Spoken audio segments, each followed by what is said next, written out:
There's still refinance opportunities out there, even though it's a really tough market right now. So that's what we're going to talk about today. And actually, we're going to delve into Google's Bard to do market research to help you identify those refinance markets. And then we're going to use ChatGPT to create a marketing strategy to help generate some quick business for you, hopefully in this really volatile market. So listen, there are a lot of things we don't have control over. We don't have control over inventory. We don't have control over the market. We don't have control over interest rates. But what we do have control over is our time. And when the market is tight like it is, and as I'm recording this, it's the end of May 2023, and interest rates, conventional rates are back up over 7, and FHA is getting pretty close to that. So when the market adjusts, we have to adjust to the market. And when loan volume slows down, this is not a time to panic. This is not a time to get angry. This is a time to regroup and turn up your marketing and turn up your prospecting. But more importantly, it's time to get smart about your marketing and to be a little bit more targeted with it. And that's what we're going to cover today. So let me go ahead and move this. Let me get out of the way for you so that you can see these slides if you're watching this on the video. So the refinance, there are several refinance opportunities. And quite frankly, right now, life events emergencies really are what are causing people to refinance. Nobody's out there saying, boy, I really wish I could lower this 9% interest rate to a 7% interest rate. That's not really happening right now. Now, when I got into the market in the early 2000s, late 90s, early 2000s, that's exactly what we did. It was a refi boom, refinancing people from 9 3/4 to 7 3/4, and they were so happy they didn't even know what to do with themselves. Well, we're in a different market today. We went from 3%, under 3% to over double now to like 7%. But still, things happen that require people to access the equity in their homes. Sometimes it's an emergency that requires them to access their equity. Sometimes it's a different financial situation and they need to tap into their equity to ease that financial burden, reduce stress, or take care of other things. So the three big ones that I'm going to kind of cover today are life events. Life events like divorce. Divorce is one of the life events that can happen. Empty nesters, families growing, families reducing, things like that. These are life events that would cause somebody to have to refinance or purchase or do any number of things. Home repairs and updates. Now, this could be emergencies. These could be emergency funds. These could be natural disasters, which we're going to talk about. And then the easy one. Well, I say easy one. It's not easy. It's hard. It's debt consolidation. That's not a fun situation to be in, but essentially what that is homeowners getting in financial situation, getting too much credit card debt. And let me tell you, you think mortgage rates are high at 7%? Well, mortgage rates aren't the only things that have been going up. Credit card interest rates have gone up too, and credit card interest rates are actually the highest that they've ever been. I think it's ever, or it's been it for a very long time. But those interest rates are going up too, and those interest rates are double digit. Sometimes they're in the 20s. So if there's somebody that has a lot of credit card debt, that's what we're going to tackle using Google's Bard AI system and do some market research. But let's dive into a couple other of these before we start playing with the AI. Okay. So divorce content. This is a strategy that I started. So listen, a big part of the fallout of recessions and economic hardships is divorce rates go up. It's not a fun topic. If you've been through divorce, it's not, It's not a fun time, but it is a time that you need to figure things out and you're forced to figure things out. So, a little strategy that I did, I subscribed to a service called Mortgage Currency. It's Currentcy. I'll put the link down in the description so that you can see that. Mortgagecurrency.com. And essentially what it is they review underwriting guidelines and agency updates on guidelines. One of the cool things that they do is they publish all agency charts. So they will do an all agency chart that basically goes Fannie Mae, Freddie Mac, FHA, VA, and USDA, and then goes down all of the guidelines for a specific topic. So what I did 2 months ago, this was in March and April of this year. So a couple months ago, I went and I created how to qualify or how to calculate alimony and child support income when you're trying to qualify for a mortgage. So that's essentially what we're looking at, right? If there's a divorce, one of the parties is going to be paying alimony and child support. The other one is going to be receiving child support and alimony.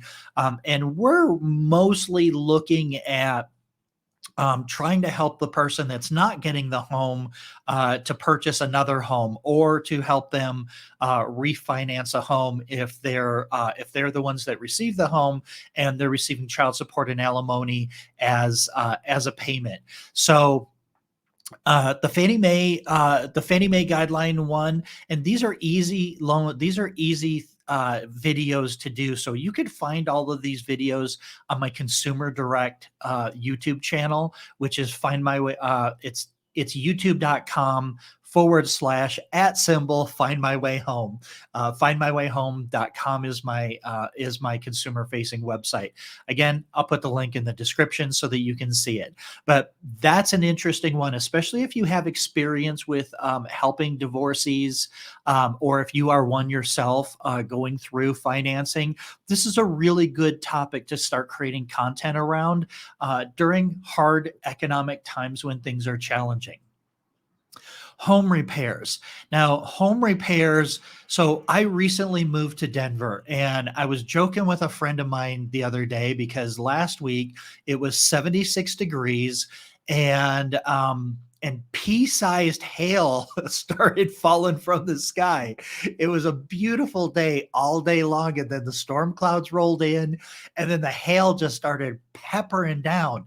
And I was talking to a friend. I was like, "Man, this is crazy." Um, it was 76 degrees, and then this hail started coming in. He started telling me that he knew loan officers that lived in Colorado, and they would get a lot of cash out refinances because these hailstorms would come through and they would cause storm damage, and they would damage roofs, and they would damage all sorts of things. And they would need to refinance. So if you are in an area, if you're in a state, or if you're in an area where where storm damage can happen, and listen, this could be trees falling on roofs, this could be hailstorms, this could be rain, flooding, it could be almost anything. That's an opportunity there. And that's just about creating content about how do I fix my roof after a hailstorm, right? We're not going to go into that particular marketing strategy today. But if you have questions about that, you can obviously always reach out to me, and I can help you identify and implement any of these strategies. Now, this one you should know about, the 203H natural disaster loan. So I lived in California for 30 years. And that's fire. That's a fire state. I don't know what other way to call it. They have a lot of fires. It's for a lot of different reasons. It's a dry state. There's a lot of forest mismanagement going on out there. So when lightning strikes, it burns and it burns. The 203H is an FHA loan that requires no down payment. It's 100% financing, and it's for people who lost their homes during a natural disaster. Now, the disaster area needs to be a federally declared natural disaster area, and you can find that on the FEMA website, the Federal Emergency Management Administration, I guess, or Association Administration. And you can go on that website. Florida's another one. Hurricane season comes through. If the president declares an area a natural disaster area, it is eligible for 1 year from the disaster, from the date that it was declared a natural disaster. For 1 year, they are eligible for the 203H FHA program. And with FHA loan limits being so high, in 2023, and with mortgage insurance being lowered this year, it's FHA is a really good program no matter what. But if these folks end up losing their home or get a tremendous amount of damage, they can do 100% refinance or a purchase, and it doesn't have to be in the same house, doesn't even have to be in the same state. You could have your home destroyed in Florida and move to Arkansas and get 100% financing loan to purchase a new home for probably about a third of the cost of that they had it in Florida. And it's a good idea to learn this program. Then we've got solar installation. A lot of folks are partnering up with solar companies right now. A lot of loan officers are partnering up with solar companies because a lot of solar installations require a new roof before they can put the solar panels on the home. So that's an opportunity, and that's something that you could look at also. So there are some ideas around different demographics that we can look at. Or not even demographics necessarily, but different opportunities potentially to help families that are in a life event. There's some sort of life event that's going on, and that's what's driving people today. People don't want to refinance, but there's still a lot of people that have to refinance for whatever reason. So this is really what we're going to cover today, and we're really going to talk about two this is going to be covered in two different videos. I didn't want this video to be a 40-minute video and just fry your brain on all of this because I'm going to introduce you to something new. We're going to look at Google Bard, and we're going to look at debt consolidation, and we're going to use Google Bard to find data that's already published that we can use to identify and target areas where there may be a higher concentration of debt consolidation needed. And I'm going to show you how we're going to do this.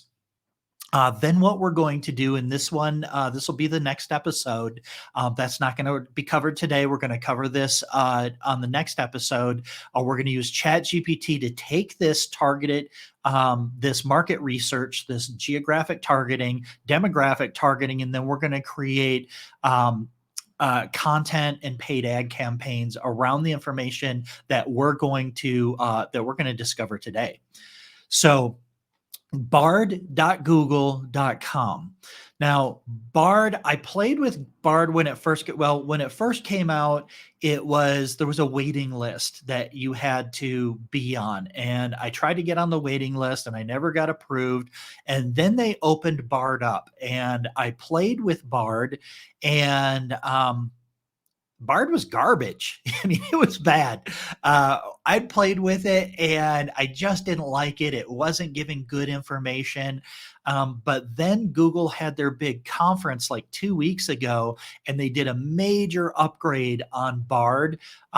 Actually, the funny thing, when they introduced Bard to the market, the example that they used made a mistake.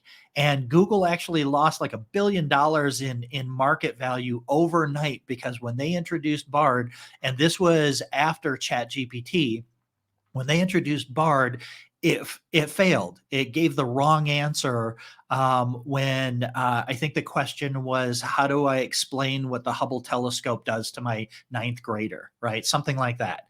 And it was wrong. So listen, these these platforms hallucinate a lot. So everything that I'm going to show you, a lot of this I'm assuming is accurate.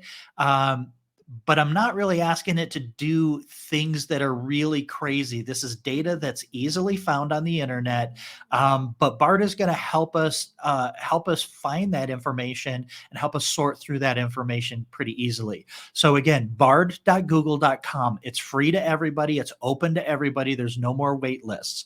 So here's the question that I typed in. Can you tell me which states are experiencing the highest amount of credit card debt in 2023? Right. So remember, BART is connected to the internet, so it has access to all current information. ChatGPT does not have access to the internet. It only has data, a data set up to 2021. So as long as you're not asking ChatGPT for current information, it is absolutely amazing at other tasks like creating marketing content, things like that. So first, we're doing our market research. Can you tell me which states are experiencing the highest amount of credit card debt? All right, this is not super big, but let me show you what it pops out. So BART is kind of cool. So ChatGPT, you kind of watch it. It's typing, and you're watching it as it types, and it's kind of cool. Bard sits there and it thinks for a second, and then bam, it just gives it to you. So it just lays it out there. This is pretty cool. So it says, sure, here are the top 10 states with the highest credit card debt according to Credit Karma. So this is some report that Credit Karma put out, and they would know because they have access to all of these people's credit information through Vantage Score and through their platforms, and that's quite frankly what their business model is getting people to sign up for their credit cards. So here's what we got: the top 10 states with credit card debt. And I think this is the average amount of credit card debt. So we've got Alaska, Hawaii, New Jersey, Connecticut, DC, New York, Massachusetts, California, Maryland, and Virginia. So that sounds about right. And then it gives us a little explanation here. The national average credit card debt in 2023 is $7,279. As you can see, the states with the highest credit card debt located in the Northwest or on the West Coast. These states have higher cost of living. Okay, well, New York isn't, New Jersey isn't, Connecticut isn't, DC isn't, New York isn't, Massachusetts isn't, Maryland and Virginia. So as you can see, it's a little, Northeast. Okay, it says Northeast or West Coast. I misread it. So, okay, yeah, Northeast, West Coast. Those are the higher cost of livings. And that's interesting, but okay, what am I going to do with that information? And am I just going to target the entire state? No, we don't want to target the entire state because these are averages. And we want to drill down, and we want to, the whole purpose of this class that I'm teaching, or this podcast, is to teach you how to save money on your marketing, because that's what we're in conservation mode right now. So let's drill this down a little bit and let's break it down by county. Can you give me the top counties in the United States that are experiencing the highest amount of credit card debt in 2023? Because if I live in one of those counties, I want to create content and I want to create ads, and we'll talk about this when we do the ChatGPT class and on the next episode. We want to say, hey, homeowners in this county is debt strangling your lifestyle or whatever. So here's what we got: San Francisco, Marin. So we've got some California counties here: Virginia, Maryland, Washington, California. Look at that. Dane County, Wisconsin has an average of 13,000. So these counties have almost twice the national credit card debt. So that's kind of crazy, isn't it? That really narrows it down if you're in one of these counties. So what I would do is I would start and I would ask Google Bard. I would say, let's say, well, we're going to actually do that. So I'm getting ahead of myself. We're gonna do that. We're gonna pick a state. We're gonna drill down to the counties in that state. But before that, we're talking about debt consolidation refinances, right? So what I want to know is I want to know what the home ownership statistics are in these 10 counties. So here's what it gives me. Here's the percentage of homeowners And this again came from Credit Karma information. This is a little bit difficult to see, but basically, what the interesting thing here for me was. Like what you're looking at what the percentages are. So if San Francisco County, let me see if we can go back. So San Francisco County has over twice the national average or close to twice the national average, San Francisco County. But if we look at the homeownership rate in San Francisco County, it's 38%. So that's not necessarily where I want to spend my marketing dollars on a place that has 38%, because all of these other counties are in the high 60s to 70% home ownership rate in those counties. So we want to target counties in states that have the highest home ownership percentage, because we know that if we run those ads, we have a much broader audience, which gives us a much better opportunity to find a cash out refinance opportunity. So then what we want to do is I want to ask them, can you give me the homeowner demographics for these 10 counties, right? So we said, what are the top counties that have the challenges? What's the homeownership percentage? And then give me the homeowner demographics. And this is interesting. So our median household income is 6 figures, but this is what I found interesting in these counties. The median age ranges between 51 and 56. Now, that's a really interesting place because there's a lot that goes on in a person's life during between the ages of 51 and 56, right? There are well, quite frankly, you have to, if you haven't already, you've got to start preparing for retirement. So spending all of your money on credit card debt is going to be a really tough way to set aside money for retirement. This is empty nester territory also. A lot of these are the kids are moving out. And so now you've got too big of a house. So there's some downsizing, but there's even some smarter ways to do it instead of downsizing. We're going to talk about that. The other thing is a lot of these folks in their 50s might be carrying student loan debt for their kids. They may have co-signed for their kids' student loans. So their kids are probably just getting out of college. So this is an interesting demographic that, quite frankly, is ideal for us trying to for us educating them about debt consolidation strategies and opportunities. So what if you're licensed in one state? So we took this from a broad kind of a broad approach initially, right? What are the top 10 states? What are the top 10 counties in those states? What are and then we drilled down from there, homeownership rates and all of this. So I decided, let's pick New Jersey. I don't know why I picked New Jersey. It was like 2 or 3 on the top list, and the homeownership rates were in the 70s. I think it was 73, 74%. So can you tell me? Okay, I worded that weird. I would word that better. Can you give me a list of the top 10 counties in New Jersey with the highest credit card debt? And it says, yeah, sure, here we go. So all of this credit card debt is around 8,000. It's a little bit higher than 8,000, but here's the top 10 counties in New Jersey that have the highest credit card debt. So all of this credit card debt is above. So the state average was about 7,300. It was just a little bit higher than the national average. But when we go to the county level, because remember, an average means some counties are going to be low, some counties are going to be high. And so these are averages. So we've got a bunch of counties, with Bergen County being the top with $8,752 in credit card debt. So again, I say, what are the homeownership demographics in these counties? And again, we're looking at the exact same thing, 51 to 56, I think, or 55. It's that same price range. Now, what's interesting, and I didn't even think of this when I started this experiment.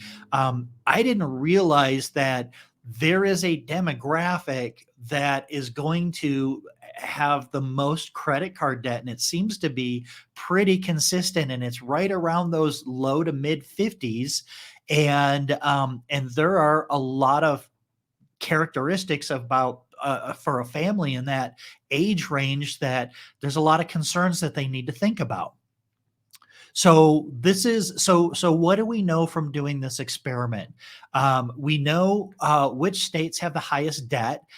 We can identify which states have the highest debt if you're in multiple states. We can find out what the counties with the highest debt in those states that we're licensed in. We can identify the home ownership rates, and we can identify the age range demographics. Now, home ownership rates are going to determine where we spend our marketing money, or where we spend our let's call it our SEO optimization. If we're just doing content or organic content, we want to use the names and the zip codes and the cities in those counties, mostly counties. You don't want to go too much narrower than that because you want a broad area. So you want to target only the counties with the highest homeownership rates. If you have a choice of 5 counties, one has 40% homeownership rate, one has 80% homeownership rate, you're going to spend your money on the 80%, 70% homeownership rate. That's where you're going to run your ads. That's where you're going to create your SEO content. And then we have age range demographics, and our age range demographics are going to tell us what kind of issues or what kind of life events that may be going on with somebody in that price range. So on the next episode, we're going to go over to ChatGPT, and this is the prompt that I gave it. I'm a loan officer in New Jersey, and I would like to help you. I would like your help identifying pain points and creating marketing copy to address these pain points. The homeownership graphic or demographic I'm targeting includes an age range of 51 to 56 years old. They live in counties that carry high credit card balances that exceed the national average. These homeowners may also have older children entering or exiting college. It may also be empty nesters with adult children moving out. Do not create the content yet. Let me know that you understand and you're ready for the next prompt. So that's where we're going to leave this episode. We've done the market research. We've identified the geographic areas that we want to target our messaging. And we've also identified the demographics of the homeowners in those areas. And now we're going to head over to ChatGPT, and we're going to create very specific, highly targeted and relevant content to these folks, so that we have the highest chance of reaching the broadest audience that has the highest potential need for a cash out refinance. So I hope this was helpful. I hope you got something out of this. You join me on the next episode, and we're going to actually do the process of creating all of the content that we're going to do the target that's going to target these geographics and demographics, so that you can hopefully generate some cash out refinance business. So I hope this was helpful. Thanks for watching, and I'll see you on the next episode.